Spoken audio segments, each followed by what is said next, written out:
کبیرہ میں سے جو 30ویں نمبر کا گناہ کبیرہ ہے اس کا نام ہے جھوٹ بولنا۔ جھوٹ کے متعلق اللہ کا قرآن کہتا ہے الا لعنت اللہ علی الظالمین، صراحتاً اگر جھوٹ بولا جائے الا لعنت اللہ علی الکاذبین کہ جھوٹوں پر اللہ کی لعنت ہے۔ پھر جھوٹ کے اسباب کو بیان کیا گیا کہ قتل الخراسون، اندازے لگانے والے۔ میرے خیال میں یا میرے گمان کے مطابق یہ بات ایسی ہے، تو یہ بات کہنا بھی چونکہ جھوٹ پر مبنی ہوتا ہے، اس لیے اللہ کی ذات نے فرمایا قتل الخراسون، اٹکل اندازے لگانے والے یہ بھی ہلاک کر دیے گئے۔ اور اسی طریقے سے بسا اوقات انسان بدگمانی کا شکار ہو جاتا ہے، تو بدگمانی کے متعلق بھی فرمایا گیا کہ چونکہ اکثر و بیشتر بدگمانی کے اندر بھی جھوٹ شامل حال ہوتا ہے، اس لیے سورۃ الحجرات کے اندر جو بہترین معاشرے کی تشکیل کے متعلق قرآن کریم کے اندر اصول و ضوابط اور تعلیمات اور ہدایات دی گئیں، ان میں یہ فرمایا گیا کہ جھوٹ سے اپنے آپ کو بچاؤ۔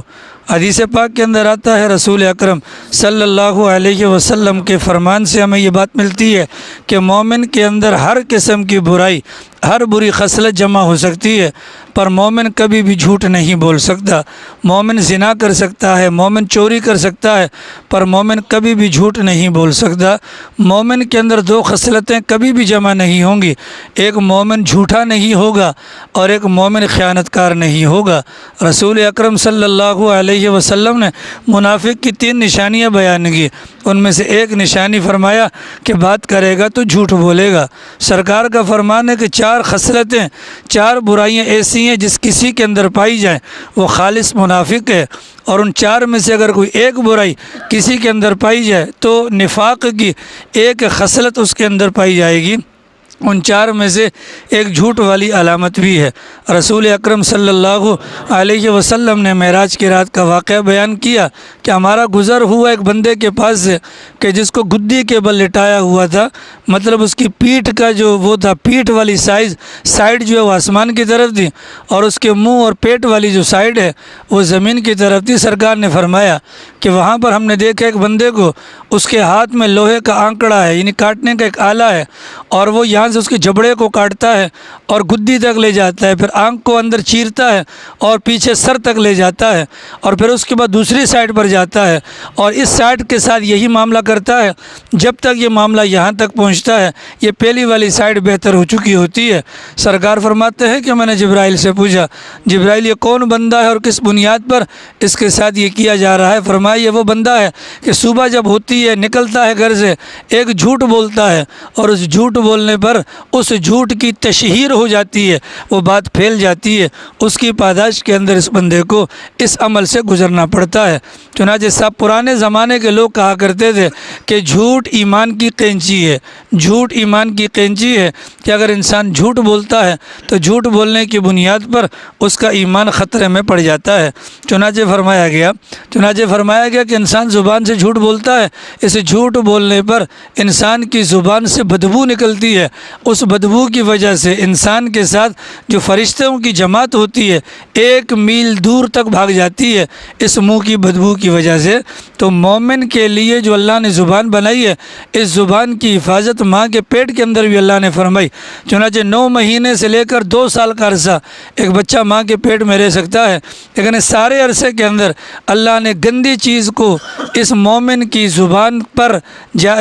تک پہنچنے نہیں دیا، بلکہ 6 مہینے سے لے کر 9 مہینے سے لے کر 2 سال تک کا جو عرصہ کوئی بھی بچہ ماں کے پیٹ میں رہتا ہے، اس کی غذا کو اللہ نے ناف کے ذریعے سے جوڑا، گویا کہ اس زبان کے ذریعے سے اللہ تعالیٰ نے آگے چل کر خیر کے معاملات کو سر انجام دلوانا تھا، اس لیے زبان کا غلط استعمال نہیں ہونا چاہیے۔ گزشتہ کل میں نے آپ کو بتلایا رسول اکرم صلی اللہ علیہ وسلم کا فرمان ہے کہ نیکی، سچ بولنا نیکی ہے، اور نیکی رہنمائی کرتی ہے جنت کی طرف، اور جھوٹ بولنا گناہ ہے اور گناہ رہنمائی کرتا ہے جہنم کی طرف۔ چنانچہ کتابوں کے اندر آتا ہے کہ ایک بندہ جھوٹ بولتا ہے، جھوٹ بولنے کا ارادہ کرتا رہتا ہے، ایک جھوٹ بولنے پر اس کے دل کے اندر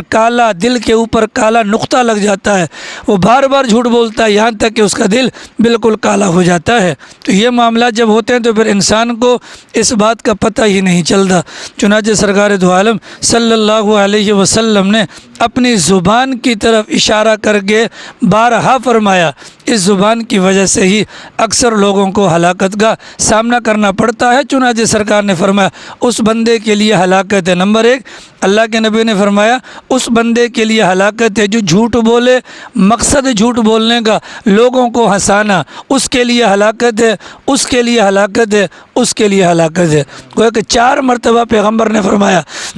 اس بندے کے لیے ہلاکت ہے، جھوٹ بولے، مقصد دوسروں کو ہنسانا، پہلے بھی فرمایا اس کے لیے ہلاکت ہے، اور بات بیان کرنے کے بعد 3 مرتبہ فرمایا اس کے لیے ہلاکت ہے۔ اس ہلاکت کے پیچھے جو بنیادی وجہ ہے وہ زبان سے غلط بیانی نکلنا، زبان سے غلط بیانی کا نکلنا۔ اسی وجہ سے سرکار دو عالم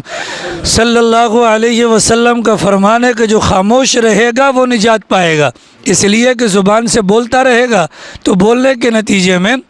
اس کی زبان سے غلط بات نکلے گی، اور وہ غلط بات انسان کے لیے تباہی کا باعث بن جائے گی۔ عقبہ ابن عامر رضی اللہ عنہ نے سرکار سے پوچھا یا رسول اللہ نجات کا راستہ؟ فرمایا 3 چیزیں، املک علیک لسانک، اپنی زبان کو قابو میں رکھو، اور سرکار نے فرمایا جو اللہ پر اور یوم آخرت پر ایمان رکھنے والا ہے اس کو چاہیے کہ اپنی زبان کا اس کو چاہیے کہ زبان سے جو بات نکالے وہ خیر کی نکالے، وگرنہ خاموش رہے۔ جو زیادہ بولتا ہے